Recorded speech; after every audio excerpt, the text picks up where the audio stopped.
ಮೂರು ಮಕ್ಕಳೊಂದಿಗೆ ಬಾವಿಗೆ ಹಾರಿ ತಾಯಿ ಆತ್ಮಹತ್ಯೆ ಪ್ರಕರಣ ಸಂಬಂಧಪಟ್ಟಂತೆ ಆಸ್ತಿ ವಿಚಾರಕ್ಕೆ ಮಕ್ಕಳೊಂದಿಗೆ ರಾಜಶ್ರೀ ಆತ್ಮಹತ್ಯೆ ಮಾಡಿಕೊಂಡಿರುವಂತ ಶಂಕೆ ವ್ಯಕ್ತವಾಗ್ತಾ ಇದೆ.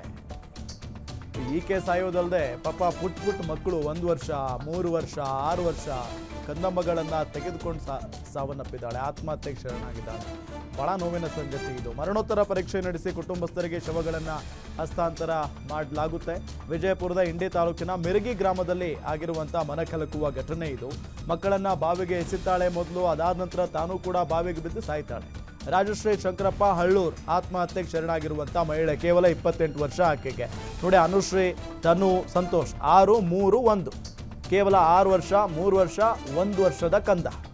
ಈ 3 ಕಂದಮ್ಮಗಳನ್ನು ಮೊದಲಿಗೆ ಬಾವಿಗೆ ಎಸೆದು ಅದಾದ ನಂತರ ಈ ರಾಜಶ್ರೀ ಬಾವಿಗೆ ಹಾರಿ ಸಾವನ್ನಪ್ಪಿದ್ದಾಳೆ. ವಿಜಯಪುರ ಜಿಲ್ಲೆಯ ಇಂಡಿ ತಾಲೂಕಿನ ಮಿರಗಿ ಗ್ರಾಮದಲ್ಲಾಗಿರುವಂಥ ಘಟನೆ ಇದು. ಮಕ್ಕಳನ್ನ ಬಾವಿಗೆ ಎಸಿತಾಳೆ, ತಾನೂ ಆತ್ಮಹತ್ಯೆ ಮಾಡಿಕೊಂಡಿದ್ದಾಳೆ. ಪತಿ ಶಂಕರಪ್ಪ ಊರಲ್ಲಿ ಇಲ್ಲದೆ ಇರುವಂಥ ಸಂದರ್ಭದಲ್ಲಿ ನಡೆದಂಥ ಘಟನೆ ಇದು. ಫೋಟೋದಲ್ಲಿ ನಿಮಗೆ ತೋರಿಸ್ತಾ ಇದ್ದೀವಿ. ಈಕೆನೆ ನೋಡಿ, ರಾಜಶ್ರೀ. ಖಾಸಗಿ ಬಸ್ ಚಾಲಕನಾಗಿದ್ದಾರೆ ರಾಜಶ್ರೀಯ ಗಂಡ ಶಂಕರಪ್ಪ.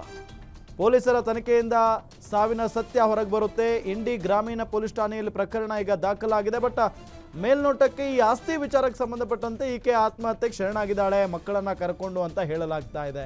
ಆ ಮಕ್ಕಳನ್ನ ನೋಡ್ಬಿಟ್ರೆ ಹೊಟ್ಟೆ ಉರಿಯುತ್ತೆ ಪಾಪ.